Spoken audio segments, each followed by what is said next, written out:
Hi guys, welcome to Pakistani husband and wife reaction में। उम्मीद करता हूँ आप सब खैरियत से होंगे, जाओगे, खुश होंगे, आबाद होंगे। अगर चैनल को सब्सक्राइब नहीं किया तो लाजमी सब्सक्राइब कर लें ताकि आने वाली वीडियो आप तक आसानी से पहुंचे और आप इंजॉय करते रहें। मेरा नाम है नदीम। मेरा नाम है नीला। 10 new mega project in Jammu Kashmir. भाई 2024 में कौन कौन से बड़े बड़े प्रोजेक्ट है जो जम्मू कश्मीर में मुकम्मल होने वाले, जाने वाले। चल देखते हैं, काउंटडाउन करते हैं। 1 2 3 स्टार्ट। नमस्कार दोस्तों, जब भी हम भारत में सबसे खूबसूरत स्थानों की बात करते हैं, जम्मू एंड कश्मीर इस सूची में सबसे ऊपर होता है। बट दोस्तों, चूंकि 2019 से पहले धारा 370 की वजह से राज्य में अशांति और आतंकवाद का एक माहौल था और इसके कई सारे किस्से हैं और वही वजह से प्रदेश में ज़्यादा अब तक डेवलपमेंट नहीं हो पाया था।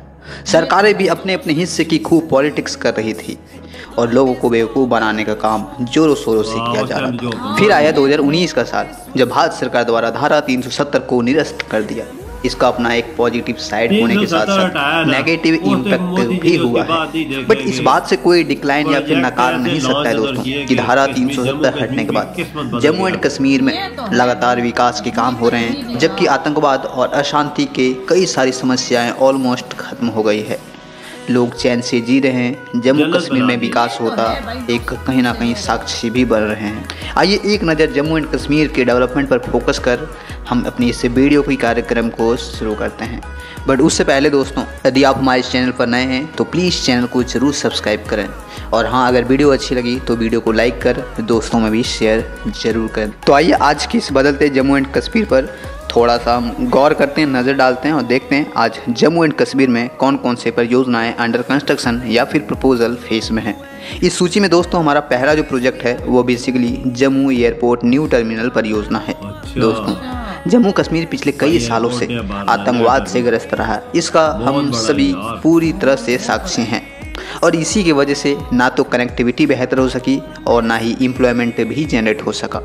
चूँकि अब धारा 370 हट चुका है, राज्य में शांति का माहौल है, तो धीरे धीरे ही सही आज हर एक सेक्टर में डेवलपमेंट हो रहा है, जिसमें जम्मू मुख्य परियोजनाओं में से एक है, क्योंकि यह कनेक्टिविटी को बेहतर करने में सहयोग करेगा। यह बेहतरीन प्रोजेक्ट है जो टूरिज्म के साथ साथ नई रोजगार भी पैदा करेगा, रोजगार की नई अपॉर्चुनिटीज भी क्रिएट करेगा। वैसे इस एयरपोर्ट के अंतर्गत एक नया टर्मिनल बनने जा रहा है जो कि एविएशन मिनिस्ट्री द्वारा 2021 सितंबर में इसको अनाउंस किया गया था।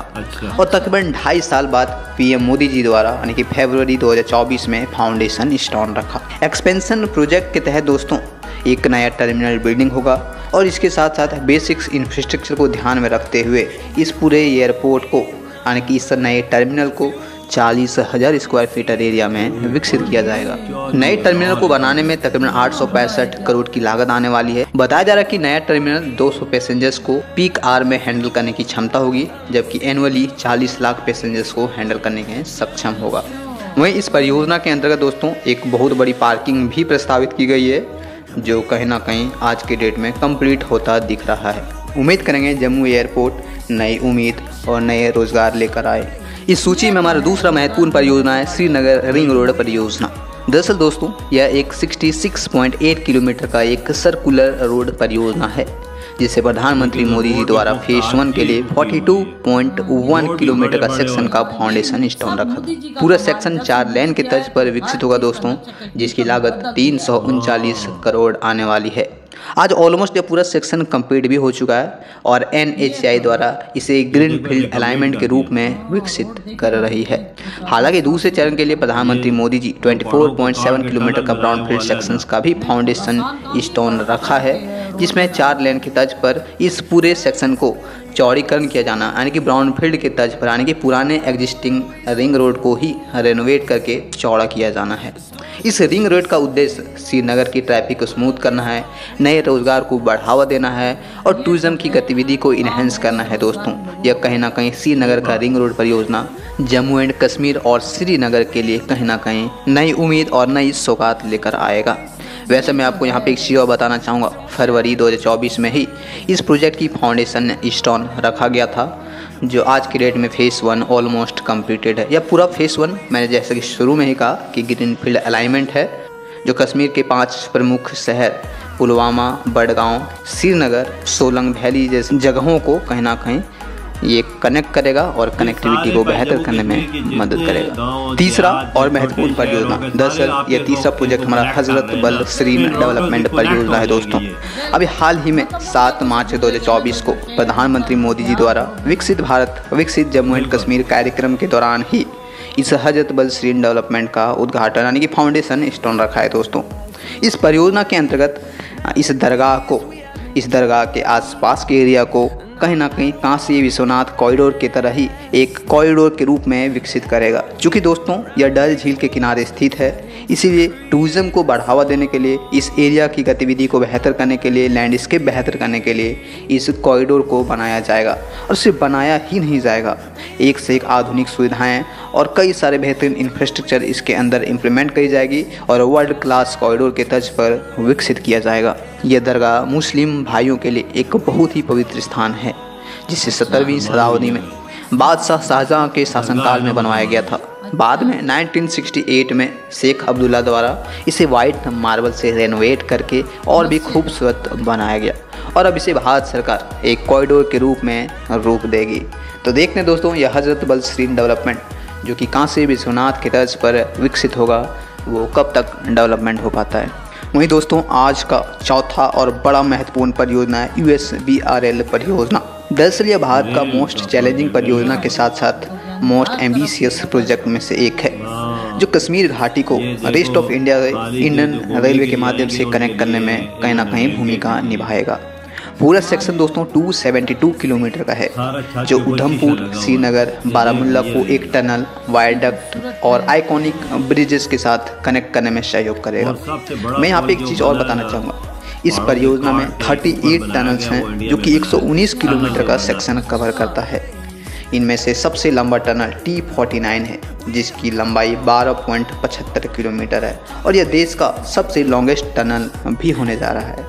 वहीं 927 ब्रिजेस होगी जो 13 किलोमीटर का सेक्शंस को कवर करेगा। इस 927 ब्रिजेस में दोस्तों 2 आइकॉनिक ब्रिजेस भी होगी, पहला चेनाब रेल ब्रिज और दूसरा अंजी खाद रेल ब्रिज। ये दोनों ही ब्रिज आइकॉनिक है और दोनों ही अपनी अपनी जगह पर कहीं ना कहीं एक वर्ल्ड क्लास इंजीनियरिंग मार्वल की पहचान है। अब सारी डिटेलिंग हो गई है, तो अब थोड़ा सा इसकी प्रोग्रेस और लेटेस्ट अपडेट पर गौर करें तो पता चलता है कि 2022 तक बन जाना था, बट अब 2025 इसकी डेडलाइन का अनुमान है। अब तक तकरीबन 111 किलोमीटर का सेक्शन जो है वो कंप्लीट हो चुका है दोस्तों। मतलब 2025 तक कहीं ना कहीं हम ये अनुमान लगा सकते हैं कि यह रेल परियोजना जो भारत का सबसे डिफ़िकल्ट के साथ साथ सबसे एम्बिशियस प्रोजेक्ट में से एक है, वो कहीं ना कहीं बनते हुए आप देख सकते हैं। इस परियोजना को पहली बार 1994 में लॉन्च किया गया था और 2002 में वाजपेयी गवर्नमेंट के दौरान नेशनल प्रोजेक्ट घोषित कर कैबिनेट द्वारा इसको बनवाया जाना प्रस्तावित किया गया था, जो आज की डेट में ऑलमोस्ट कंप्लीट है। उम्मीद करेंगे जल्दी यह ऑपरेशनल होगी और 12 महीने Jammu and Kashmir rest of India से कनेक्टिविटी मिलेगी दोस्तों।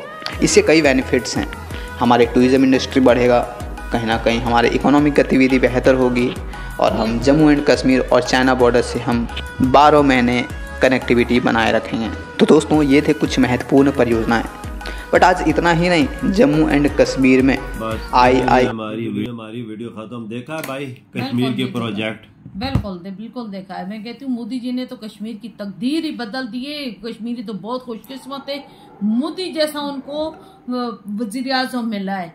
ये होते हैं वजीर आजम, तकदीर बदल। कहते हैं ना कुछ जुल्म हो गया, ज्यादती हो गया कश्मीरों में, मुसलमानों पे ये हो रहा है वो हो रहा है, लेकिन ये देखो ना कैसे मोदी जी ने उनकी तकदीर बुलंद की। रोड बनाए जा रहे हैं, रेलवे बनाई जा रही है, रेलवे की पटरियां मैं कहती हूँ बिछाई जा रही हैं, क्या कुछ नहीं बन रहा। कॉलेज, स्कूल, यूनिवर्सिटियां, हॉस्पिटल, क्या क्या चीजें नहीं उधर बंदी। यानी मैं कहती हूँ उधर के लोग बहुत खुशकिस्मत है कि मोदी जैसा उनको मिनिस्टर मिला है। बिल्कुल सही बात की है, कोई शक नहीं है यार, कोई शक नहीं है।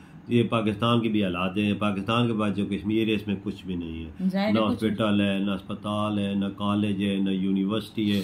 लोग इलाज कराने के लिए भी इस्लामाबाद आते हैं। उधर उन्होंने एम्स बड़ी हॉस्पिटल है, नई दिल्ली में उन्होंने जम्मू कश्मीर में उन्होंने बना दी है। अच्छा। और बड़े बड़े से इलाज ऑपरेशन दुनिया की हर चीज जम्मू कश्मीर में होती है। बिल्कुल यार यहाँ तक कि देखो लोग पहले मेडिकल की तालीम हासिल करने के लिए दिल्ली या बम्बई या बड़े बड़े कलकत्ता में जाता था। अच्छा। अब सब कुछ हर चीज जम्मू कश्मीर में होती है। ये किसने किया है? मोदी जी ने किया। ये सब कुछ हर चीज मोदी जी कर रहा है यार। अच्छा बिल्कुल। उधर फ्री हॉस्पिटल उन्होंने कायम कर दिया। एक उन्होंने ऐसी जगह भी कायम कर दी है कि उधर गरीब लोगों को मुफ्त दवाइयाँ मिलती हैं। अच्छा। अगर बाहर दवाई 100 रुपए की मिलती है ना, उस मेडिकल स्टोर से 10 रुपए की मिलेगी। अच्छा, इतनी सस्ती मिलती है। 10 रुपए तो नाम के हैं भाई, ये तो मतलब फ्री उनको मिल रही है। आप अंदाजा लगा और कितनी सहूलतें मोदी जी थे। बिल्कुल बहुत ज्यादा जी। उनकी तो तकदीर में कहती हूँ उन्होंने मोदी हेल्थ कार्ड दे दिया है। हेल्थ कार्ड जिसमें 5-6 लाख रुपए इंडिया हर बंदा हर वक्त जिस बड़े बड़े हॉस्पिटलों में जाके गरीब बंदा इलाज करा सकता है। गैस के सिलेंडर दे दिए और हर महीने उनको 2 दफा राशन मिलता है। वाह, इससे बड़ी और क्या बात है। मतलब खाने पीने की चीजें भी उनको फ्री दे रहे हैं, राशन पानी जो मतलब आप अंदाजा लगा सकती और क्या चीज चाहिए। बिल्कुल ये तो और बंदा कोई मांगे तो मैं तो बोलता हूँ नाजायज ही होगा। सब कुछ दे रहे हैं तो और क्या दे। सही बात है। मैं कहती हूँ मोदी जी बहुत अच्छे हैं भाई, बहुत। मैं कहती हूँ अपने मुल्क का भी बहुत ख्याल रखें, लेकिन कश्मीर का भी बहुत। तो कश्मीर की तो तकदीर उन्होंने बदल दी है। बिल्कुल यही हम अपनी वीडियो का इख्तिताम करेंगे। अगली नेक्स्ट वीडियो में फिर मिलेंगे, तब तक बाय।